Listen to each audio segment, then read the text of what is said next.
여러분 반갑습니다. 오늘도 여러분 하나님 말씀을 같이 서로 강론하게 돼서 얼마나 반가운지 모릅니다.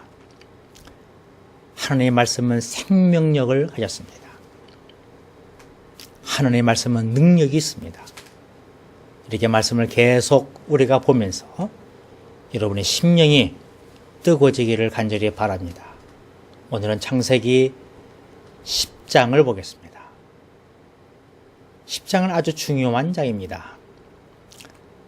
말씀의 제목을 인류를 품에 안은 자다. 창세기 10장 32절에 보게 되면 이들은 노아 자손의 조속들이고 그 세계와 나라대로라.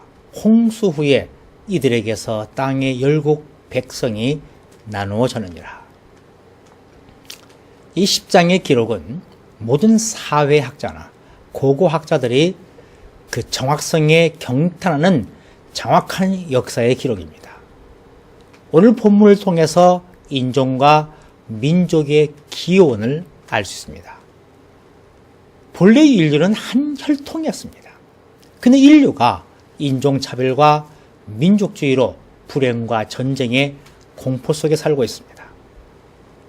그렇다면 우리가 이런 갈등을 해소하면서 서로 도우며 살기 위해서 어떻게 해야 됩니까? 첫 번째는 예언이 정확하게 이루어짐을 믿어야 됩니다. 1절부터 31절에 있는 말씀이에요. 하나님의 예언의 말씀대로 지상의 노아의 자손이 퍼지기 시작했습니다. 1절부터 5절까지 야벳의 자손을 말하고 있습니다. 야벳의 후손들은 흑해와 카스피의 연안으로부터 스페인의 이런 넓은 지역을 찾으면서 도초로 퍼져나갔습니다. 이들은 오늘날 유럽인의 대종을 이루는 인도 유럽계 또는 아련족을 형성합니다. 고멜은 로마, 독일, 영국, 프랑스, 이탈리아, 터키 등 우크라이나의 동쪽의 각 민족들이 고멜족입니다.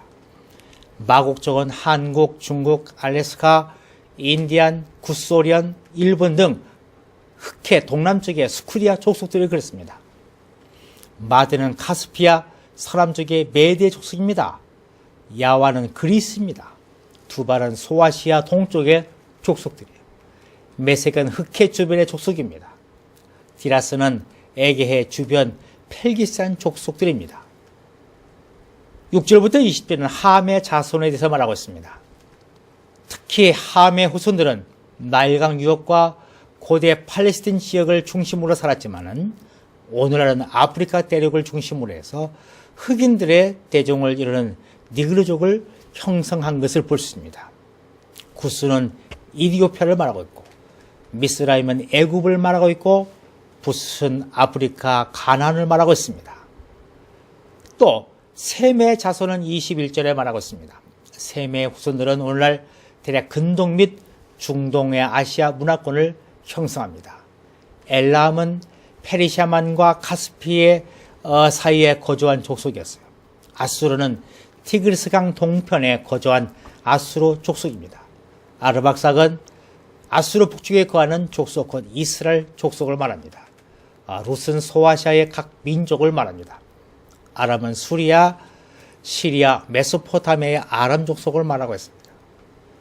이렇게 창세기 9장 25에서 27절의 예는 오늘의 일까지 그대로 성취되어야 할 자손은 셈의 아들의 종이 되었습니다.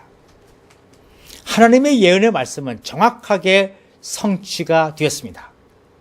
이사야서 55장 8절부터 11절이 정확하게 성취된 것을 볼 수 있습니다. 그러므로 우리는 하나님의 말씀을 온전히 믿고 삶을 살아가야 됩니다. 두 번째는 편협한 마음을 버려야 됩니다. 32절에 있는 말씀이에요. 인종차별과 민족주의의 장벽은 인류를 불행과 전쟁의 공포 속으로 몰아넣었습니다. 여러분, 본래 인류라고 하는 것은 한 혈통이었습니다. 그리고 하나님은 민족의 영토와 살아갈 시대를 미리 다 정해 주셨습니다. 그러므로 인류는 하나님 안에서 질서와 조화를 찾고 형제로 하나 되어서 서로를 도와줘야 됩니다. 내 민족과 내 나라만을 생각하는 이 편협한 마음과 생각을 버리고 인류를 품에 안을 수 있는 그런 마음을 가지셔야 됩니다. 우리 민족이나 국가 혹은 자연이나 학인에 따른 편협한 생각은 없습니까? 세 번째는 우리는 복음을 증거해야 됩니다. 예수님께서는 모든 족속을 제자라 삼으라고 말씀하셨습니다. 흑인이나 황인이나 백인이나 할 것 없이 가족처럼 사랑의 마음을 가지고 우리는 복음을 증거하셔야 돼요. 인류가 인류애를 갖지 못하는 것은 죄 때문입니다. 이제 예수 그리스도의 보혈로 죄의 옷을 완전히 벗어버리고 힘써 복음을 증거해야 됩니다.